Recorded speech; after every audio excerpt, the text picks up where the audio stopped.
What's up, everybody? So, I want to go ahead and discuss paints, specifically acrylic paints and the basics of what I think should be in every painter's arsenal. And if you are newer, which this is geared towards, and you haven't bought your paints yet because you don't know the color scheme you're going for whatever you're collecting, that's fine.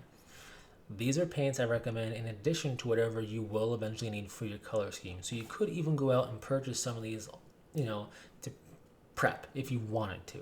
Of course, I don't recommend making any purchases paint wise until you know you are committed to building some models. Now, I'm going to be talking acrylic paints only. I'm not going to go over brand because brand doesn't matter, despite what you might hear on the internet, provided it's of the miniature paint archetype of acrylics. We're only talking acrylics and not arts and craft acrylics. We're looking at the miniature formulated paints. That's because they are formulated for our size and scale, for our detail. They still need some thinning, but they got great coverage, good pigmentation, great color selection, and everything else. And it's just worth spending the money on those paints. Brand doesn't really matter. If they are for sale at your local gaming store, chances are it's a good brand. If you've heard a lot of mentioning of a certain brand that's only a line to purchase, chances are it's a good brand, unless the mention you heard was stay away from them, obviously. But I have Citadel, Archive X, War Colors, Army Painter, Vallejo, Reaper, and some other paints too that I can't remember the names of. And they're all in the same echelon. They all work great that I've into my experience. So I really am not going to go over any particular brand here. So, having said that, we're just looking at colors. And I'm going to list the colors and then I'm going to go back into telling you why by going through them again.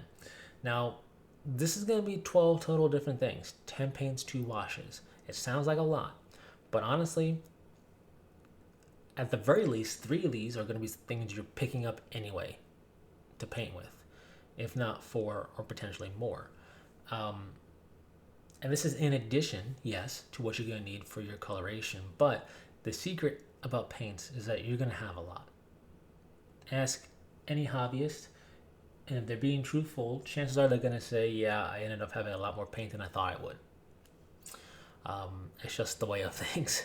So with that said, let's get to talking about it. So here are the 12 total. Black, white, a gray, a mid-tone gray, middle of the road, not too light, not too dark. Basic forms of, so not too light, not too dark, not too neon or anything like that, but basic forms of red, blue, yellow, green, and brown. And then silver and gold. Now when it comes to washes, I recommend a black wash, and I recommend a brown or a sepia type of wash, depending upon your preference there. So nothing rocket science, something probably out of the ordinary. But yes, regardless of what you're painting, even Tyranids, I recommend all these, including the metallics.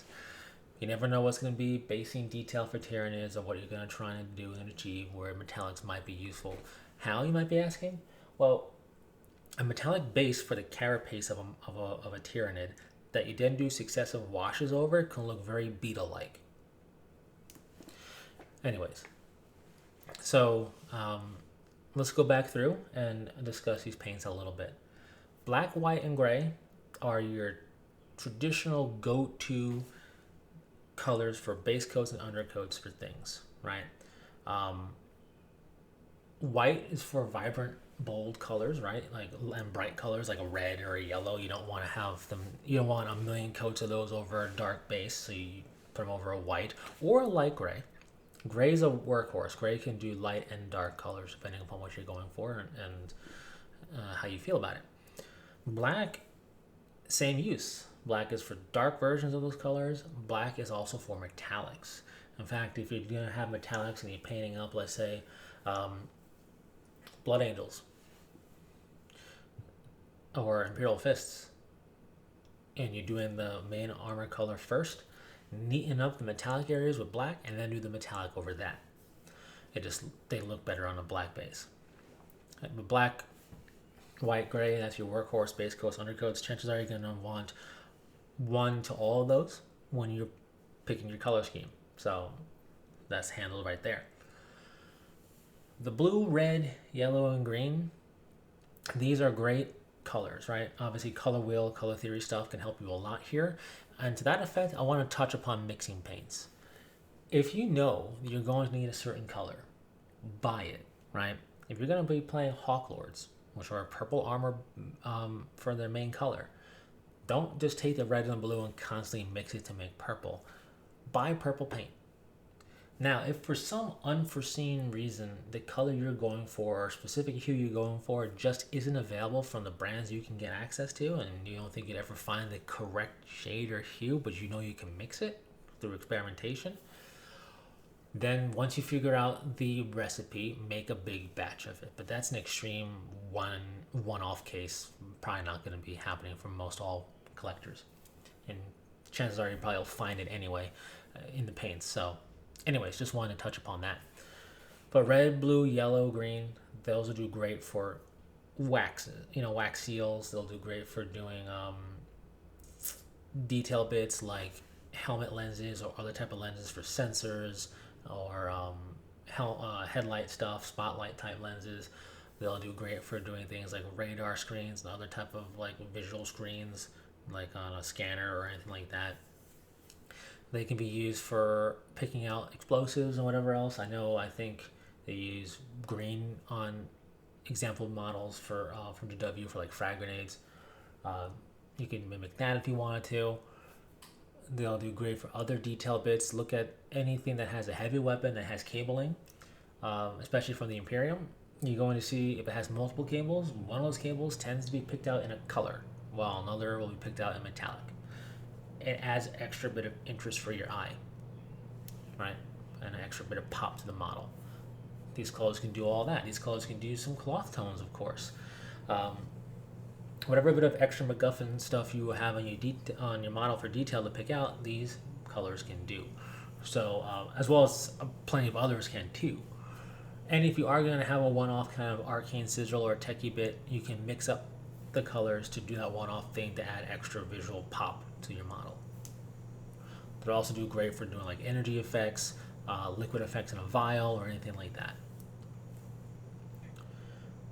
They're not the only things that can do this, but I'm mentioning them because they typically are a workhorse for that and using some iteration of that. And there are recipes. It's not just use the paints out of the pot and thin them down and that's it. Even from GW and other companies that do painting recipes for certain things, it'll be base in this color, highlight with a 2-to-1 mix, a 1-to-1 mix, and then a whole other color, whatever else. So you will be mixing. It's just that, chances are for like, if you need purple and you don't have purple, buy it. Don't just mix it. So brown, another workhorse color. It can do a lot of things from, weathering effects for dirty, dinginess. It can also potentially help with a little bit of rust effect look as well, particularly if you add some orangish or yellowish tones to it as a highlight. It can be a main color for a color scheme. It can help with doing different effects as well. It's also good for bases and base rims. So brown's a good workhorse color to have. It can do leather effect. It can even be used to do some wood effect when you mix it up a little bit. Silver and gold, they're your workhorse metallics. If anything needs to look expensive, ornate, and super fancy, gold's got you covered. Silver can do anything from dingy iron all the way up to like super bright silver platinum stuff. So there you go. Gold can even be made to look a little bit brassish or almost a little bit bronzish with those washes. And of course, with washes, they can look dingy and old and weathered too. But if you know you're going to need brass and bronze, just pick them up. But gold and silver are just good metallics to have. The washes, they are part of your toolbox for making your models pop. From getting into the recesses to then highlight up from and everything else. They shade the model for you. They get into the recesses. They're great for doing cloth tones. The brown or sepia is great for doing cloth or certain flesh tones, right? A lot of dip, quote-unquote, methods use a brown or a sepia as the dip. So there you go. They're just workhorses, washes, and they can do great things from weather effects to making your model pop. So those are the 12. To this, of course, in addition to this, add the colors you need. And depending upon what you're painting, chances are you're going to need a white, black, or gray, or any combination thereof of base colors anyway. So there's potentially 3 colors you're going to pick up regardless, right? Not just what I say, but what you might need or what I recommend. It's not like what I say is law, what I recommend. So chances are you're going to get a black and a gray, maybe even and a white, let's say. So depending upon your armor color will determine what other colors you need, depending upon any flesh tones you're doing or any fatigues. Just the overall color scheme will determine whatever additional paints you need to this. So with that said, share your thoughts in the comment section down below. How many paints did you think you need versus how many do you have now in terms of variety and everything else? Let's see how that is. And yeah, just some food for thought. So thanks so much for sticking through it and stopping by. And until next time, take it easy.